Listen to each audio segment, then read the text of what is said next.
podíamos dar início à nossa história, abordando aqueles acontecimentos fantásticos que retratam o chamado século português, aqueles acontecimentos como o Tratado de Tordesilhas, ou figuras como Gilianes, e por aí fora. Mas não, vamos começar a nossa história situando-nos numa pequena aldeia alentejana, chamada de Montemoro Novo. Estamos no ano de 1495 e vamos começar a nossa história por uma mulher que está a agonizar nas dores do parto. Está naquele momento em que todas as mulheres já anseiam por ver o seu filho ou sua filha.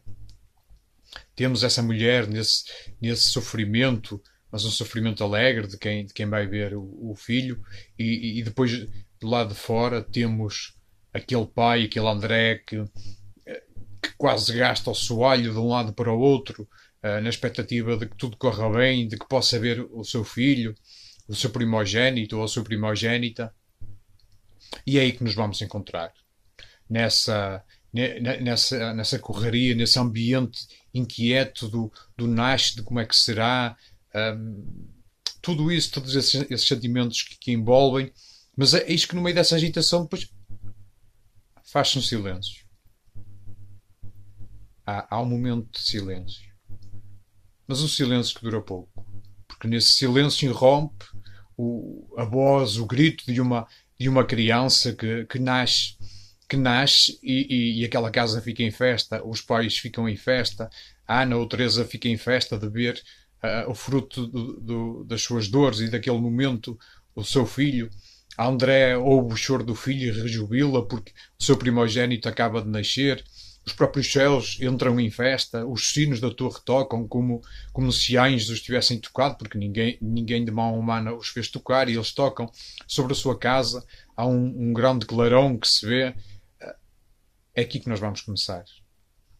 Alguns destes factos que fui dizendo, fui narrando, o seu primeiro biógrafo, Castro, realmente cita-os como o facto deste menino chamado João ter nascido em Montemoro Novo.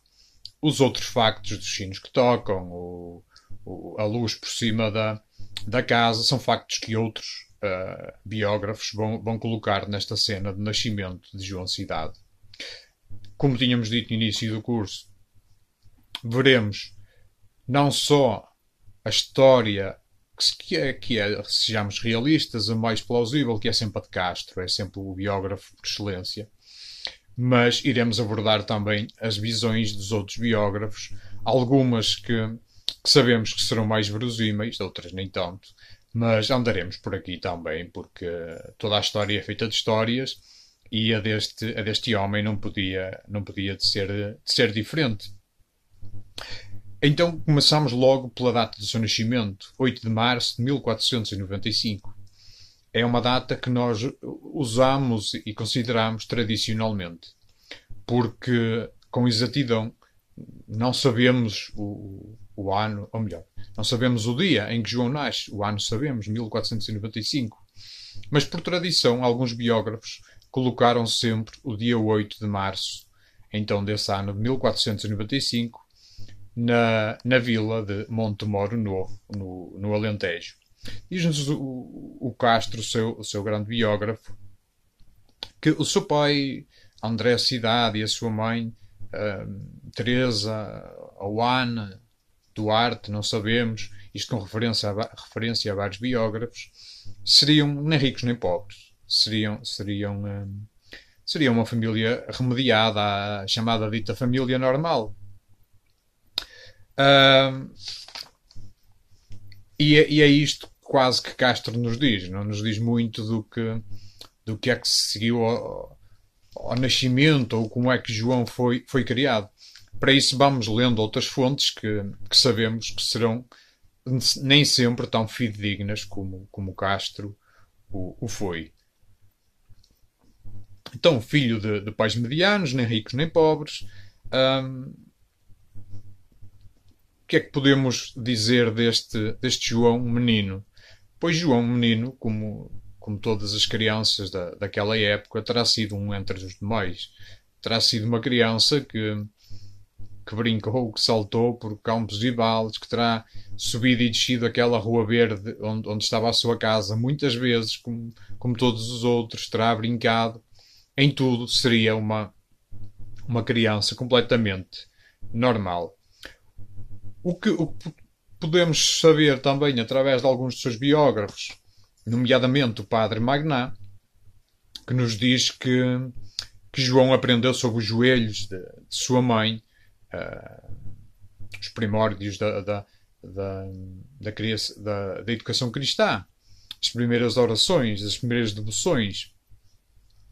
E João viria a ter uma devoção que o acompanharia toda a sua vida. Uma, duas ou três, mas há uma que o acompanhará, que ficará notório, inclusive nas suas cartas, que é a devoção à Virgem Santa Maria. E diz-nos então o Padre Magnat, na sua biografia de São João de Deus, que esta devoção terá começado aos pés, sobre os joelhos da sua mãe, Ana ou Teresa Duarte, como não sabemos ao certo. O que é certo é que João, se até aos 8 anos terá sido uma criança normal, aos 8 anos não terá deixado de ser, mas houve algo que realmente aconteceu que não era comum, ou até hoje não é comum numa criança de 8 anos, que é João desaparece. Aos 8 anos, João desaparece de casa. Os pais procuram tudo, mas João tinha desaparecido. Este desaparecimento até hoje reside um pouco na dúvida. Na dúvida de quê? De o porquê de João ter desaparecido naquela noite e o com quem João terá desaparecido naquela noite.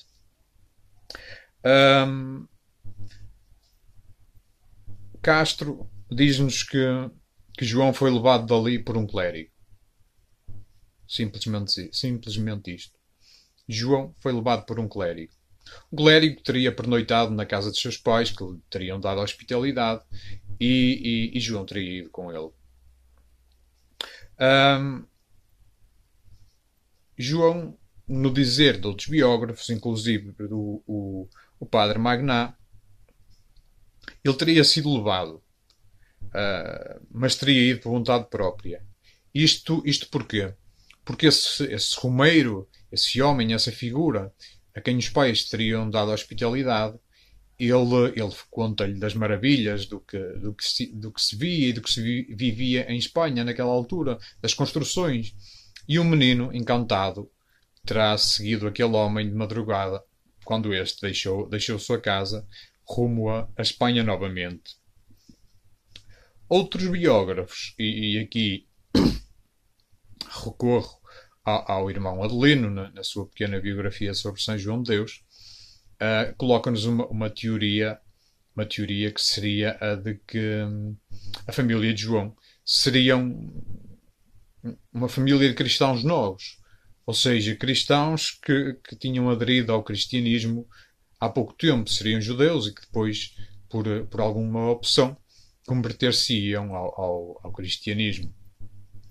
Contudo, o facto de ser cristão, um cristão novo, tinha as suas limitações e os seus perigos. Sobretudo quando estamos num período em que temos a Inquisição. E então o que provocava era que estas famílias se tornassem por vezes nómadas, fossem de sítio para sítio para se sentirem mais seguras.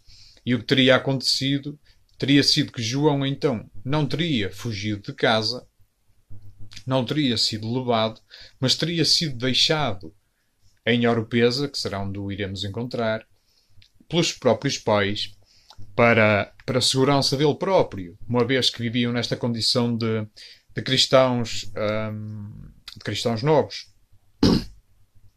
Contudo, há também outros biógrafos que atestam que João era filho de pais cristãos. Completamente cristãos, não cristãos novos, mas sim chamados cristãos velhos. Pronto, no Ásia, não é? Chamados cristãos velhos, era verdadeiramente cristão. Então, cabe-nos concluir quase como dizia o irmão Nuno Filipe, numa das suas obras sobre São João de Deus. Aliciamento, acordo, fraude. É o segredo que a história, por enquanto, continuará a guardar. Não vamos saber ao certo o que motivou ou quem motivou a ida de João para a Espanha. Ponto assente é que o vamos encontrar em Oropesa. Isso sim, aquele menino de 8 anos deixa Portugal, deixa Montemor e ruma até Oropesa, que é onde o vamos encontrar. O que, para quem não tem noção da distância, são cerca de 300 quilómetros. Portanto, a caminhada ainda terá sido longa.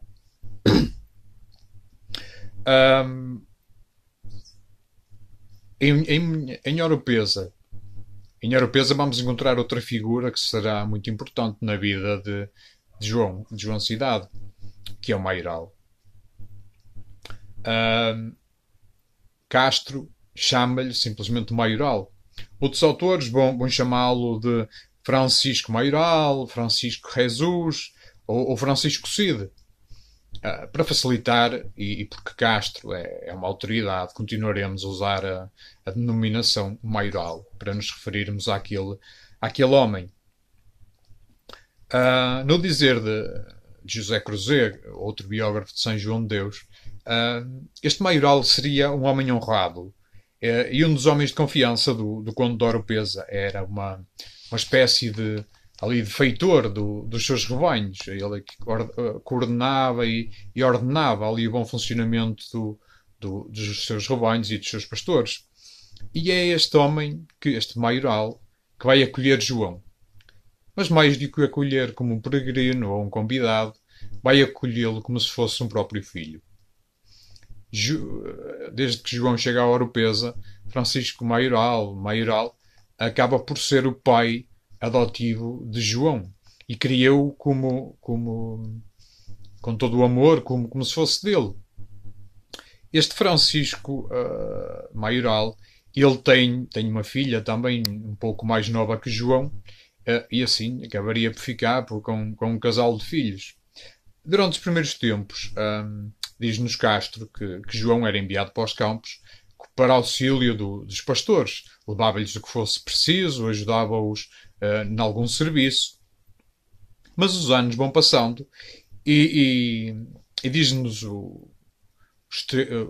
Estevão Pinto, numa curtíssima biografia que ele faz também, um pouco popular, de João Cidade, diz-nos que aos 14 anos João é incumbido da pastorícia. Deixa de ser, digamos, o moço dos recados e passa ele mesmo a ser pastor. E é uma imagem muito, muito bonita se pensarmos esta arte de João da pastorícia, se a compararmos com o pastor da Sagrada Escritura. Podemos dizer que ali já haveríamos umas luzes de futuro em que ele haveria de ser pastor, não de ovelhas, que também o foi durante muito tempo na sua vida, mas que no futuro viria a ser o pastor, o pai daqueles que as sociedades não queriam e rejeitavam, os necessitados, os excluídos e os marginalizados. Mas adiante, como dissemos há pouco, este Maioral tinha uma filha. Segundo alguns, agradava, pois, bastante a este Maioral que a filha casasse com João Cidade. Era um rapaz trabalhador, era como se fosse um filho em quem ele tinha toda a confiança, embora não fosse de sangue, portanto, ninguém melhor para contrair matrimónio com a sua filha do que o próprio João Cidade. E muitas vezes nas biografias de João, quando aparece este episódio, aparece logo associado o episódio de João ir para a guerra, quase como uma fuga a esta proposta de matrimónio. Seria: João, queres casar com a minha filha? E João não queria dizer que não, e então disse: agora não posso pôr para a guerra. Não é? É quase isto que alguns historiadores colocam em cima da mesa. Pois, em último caso, não podemos dizer que não foi. Com exatidão é impossível dizermos que não foi isto que aconteceu. É sempre uma possibilidade. O caminho das possibilidades está, está aberto, até porque o irmão Adelino, na sua pequena biografia, ele próprio afirma que havia um certo interesse.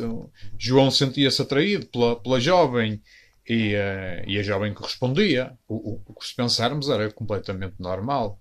Tinham sido criados os dois juntos, desde a sua criancice até a adolescência e idade adulta. Portanto, nada mais natural do que tenha nascido ou do que tivesse nascido algum amor entre eles. A própria Condessa de Nova Goa, Raquel de Castro, diz-nos que João chegou a pensar mesmo contrair vida matrimonial. Mas, de alguma forma, isso pintava-lhe como algo não era o que o preenchia. Que ele sentia que o seu caminho não era aquele. E, e quando pensamos porque é que João então vai para a guerra? Diz-nos o Castro, na sua biografia, de forma muito simples, que quando Mancebo, de 22 anos, sentiu vontade de ir para a guerra. Simples. João terá ido para a guerra como tantos outros terão tido vontade de ir para a guerra. Patriotismo. Aquela vontade da aventura. E João era um aventureiro. Sem dúvida nenhuma, vamos ver ao longo das semanas e no decorrer do curso que João era claramente alguém com uma personalidade aventureira. Para vários sentidos, mas era alguém aventureiro. E terá sido essa a principal motivação para ele alinhar nesta batalha para Fuenterrabía. Então a França e a Espanha estavam em guerra. As tropas francesas haviam ocupado Fuenterrabía, junto dos Pirineus, e o conde de Oropesa, obedecendo às ordens do rei, manda recrutar soldados. João alista-se e assenta praça na infantaria sob as ordens do capitão Juan Ferrus. Segundo nos dizem alguns historiadores, estávamos na primavera de 1523. Inclusive, o próprio irmão Nuno Filipe afirma-o numa das suas obras. Outros biógrafos irão colocar esta data na primavera de 1521. Portanto, uma diferença de 2 anos. Qual terá sido o ano? Não sei se importa muito. Mas, historicamente, importa sempre, porque gostamos de saber com exatidão as coisas. Mas aqui, neste curso, o mais importante é a vida e a obra deste homem e não precisamente as datas oficiais e mais certinhas e que causam mais ou menos contenda na decisão de as aceitar. Então o que é certo é que João parte para Fuenterrabía e a sua carreira militar, como homem aventureiro que era, não foi de todo monótona. Quem achou que quando nós pensamos naqueles autores que colocam João a fugir da vida matrimonial e vai para a guerra, a partida vai sair de uma vida que ele vê como complicada, digamos assim, que é a vida de matrimónio, e vai para uma opção mais calma, a guerra. Se pensarmos, nem lógica tem tal coisa. E de facto não teve. Não foi o que aconteceu. Conta-nos seus biógrafos, inclusive Castro, que um certo dia faltaram provisões. E João, como aventureiro e destemido e sempre pronto para a ação, ofereceu-se para ir buscar mantimentos a umas casas ali perto. O que acontece é que João, para facilitar essa tarefa, monta numa égua tomada aos franceses. Começa a cavalgar, até que, cerca de 2 léguas, a égua reconhece a zona de onde tinha vindo e desata a correr numa cavalgada maluca, o que apanha de forma inesperada a João e o vai atirar para o chão. Vai dar com ele entre umas pedras, onde ele vai ficar, no dizer dos biógrafos, cair durante 2 horas a deitar sangue pela boca e pelo nariz.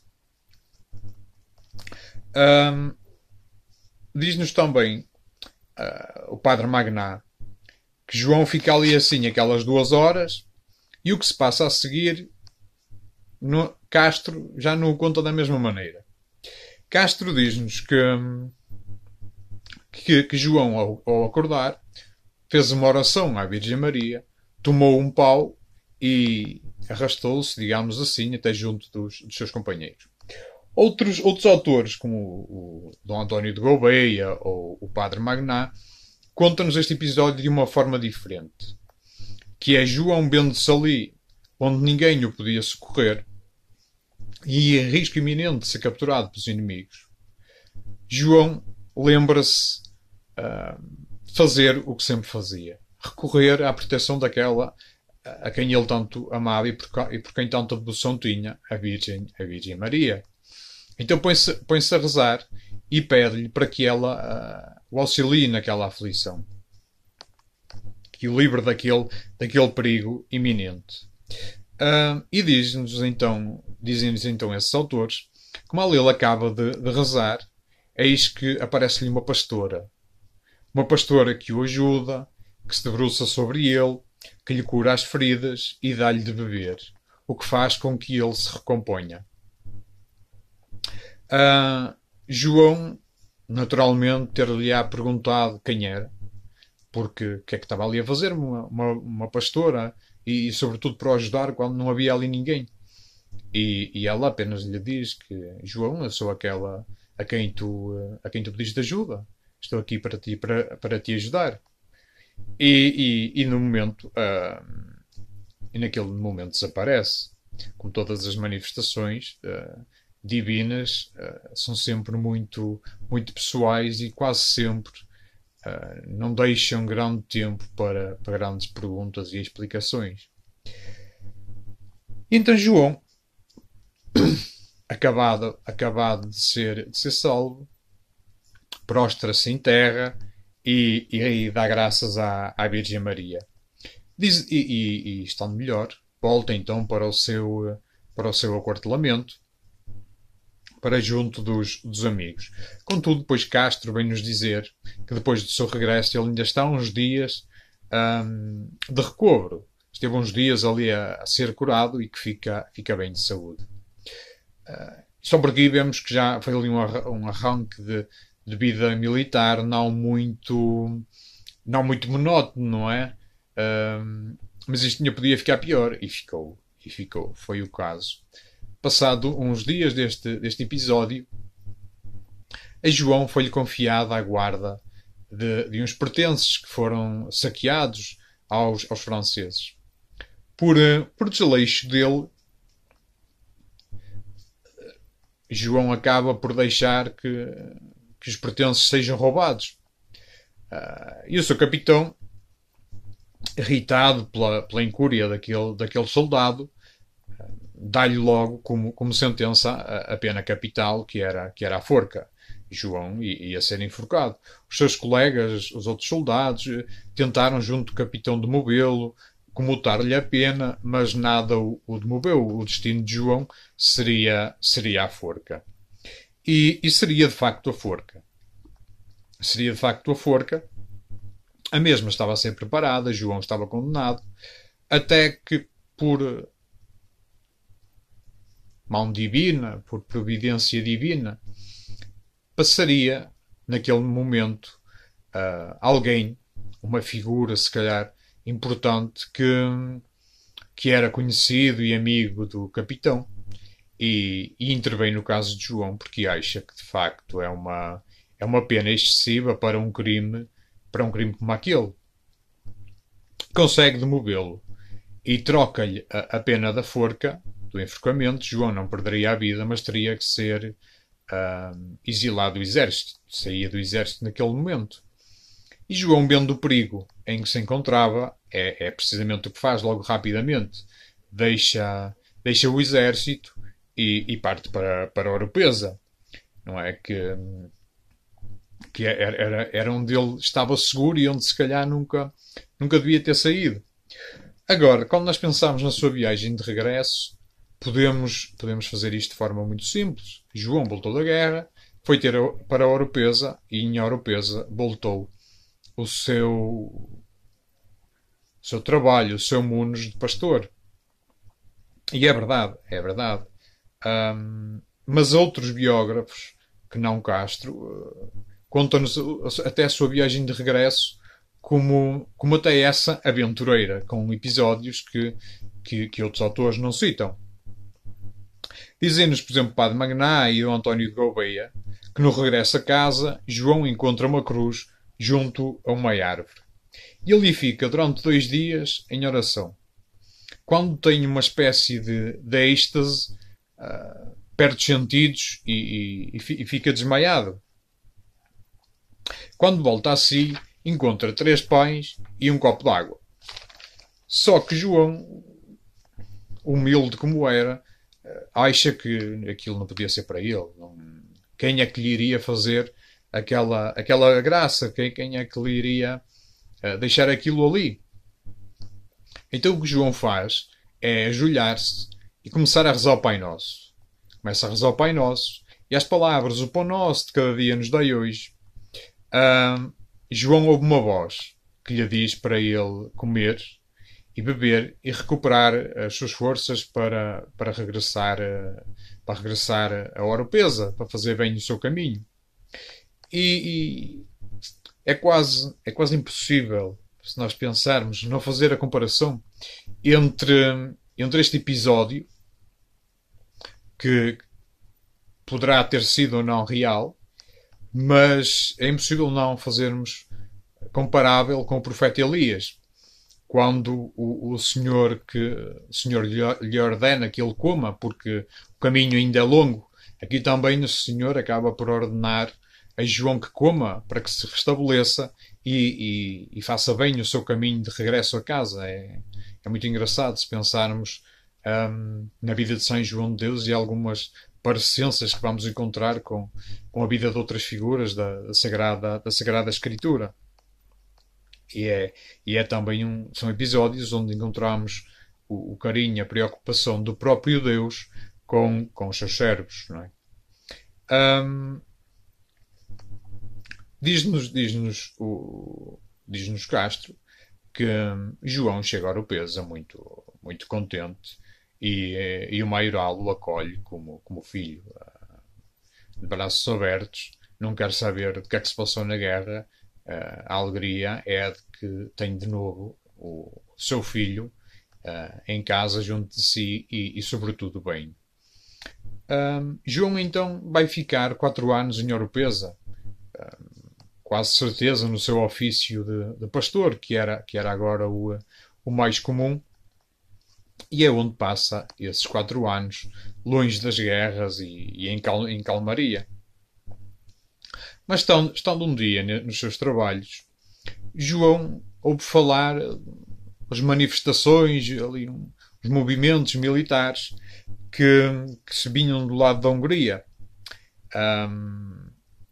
Ali mais precisamente de Viena, na Áustria.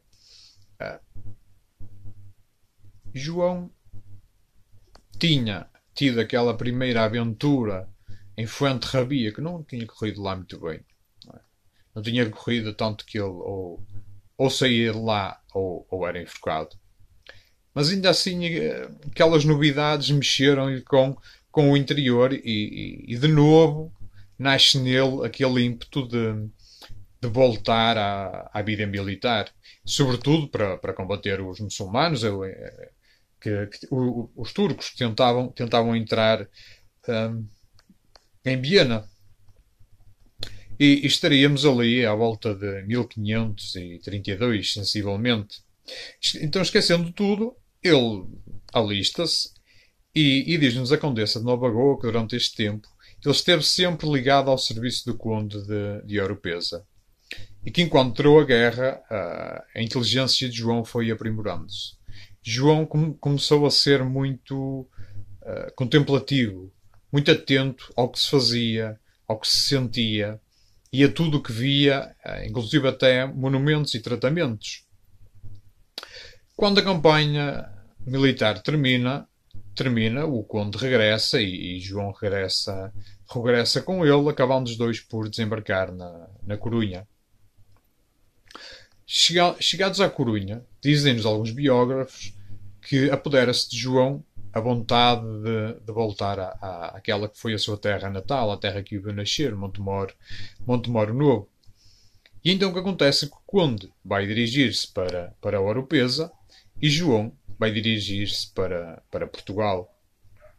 Será o regresso a casa de um homem que saiu daquela terra ainda menino, um menino de 8 anos.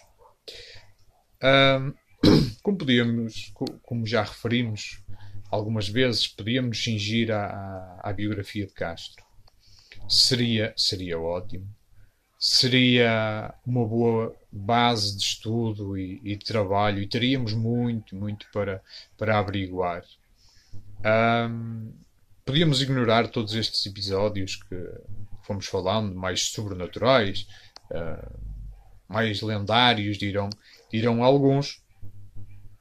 Podíamos espremer a vida de São João de Deus uma coisa simples, como aqueles pequenos fascículos que por vezes encontramos. João de Deus nasceu aqui, João de Deus fez aquilo, João de Deus morreu assim, naquela posição, naquela casa, e depois os seus seguidores continuaram o seu carisma e viria a nascer a Ordem Hospitaleira de São João de Deus, que até hoje persiste. Era muito simples, era uma forma simples de dizer São João de Deus foi isto, ponto, está feito. Mas também acreditamos, enquanto equipa, que seria uma forma um pouco pobre, ou pelo menos não tão variada como poderíamos tornar este curso a que fosse. Por isso é que nós dizíamos na apresentação do mesmo curso que queríamos ver a vida de São João de Deus com os olhos do século XXI. Não ignorando o facto de que muitas destas coisas nós hoje compreendemos-las de outra forma. Os biógrafos atuais compreendê-las de outra forma. Mas isso não ignora que não possamos usar os óculos quinhentistas. Aqueles óculos que nos permitem ver um pouco como é que se viam estes acontecimentos à luz da sua época. E depois nós, hoje, século XXI, tendemos muito a eliminar ou a esconder a parte divina. E aí a história humana sempre se fez de componente divina. Não há outra forma, sobretudo para qualquer homem ou mulher que crê, seja cristão ou noutra crença qualquer, mas para alguém que crê, a vida humana, o ser humano está embebido também de uma centelha divina. E é a história humana deste português quinhentista que então nós continuaremos a partir de hoje a ver. História humana deste português quinhentista, mas com estes arroubos da divindade que fizeram parte da sua vida e que fazem parte da dele e todos os seus filhos e irmãos carismáticos até hoje, porque a hospitalidade não é algo palpável, não é algo racional, é algo palpável e racional quando se torna obra. E a obra, dizia já São João de Deus, que tudo perece, apenas a boa obra permanece. Porque a boa obra é humana, mas também tem a mão divina, como teve toda a sua vida. Até amanhã.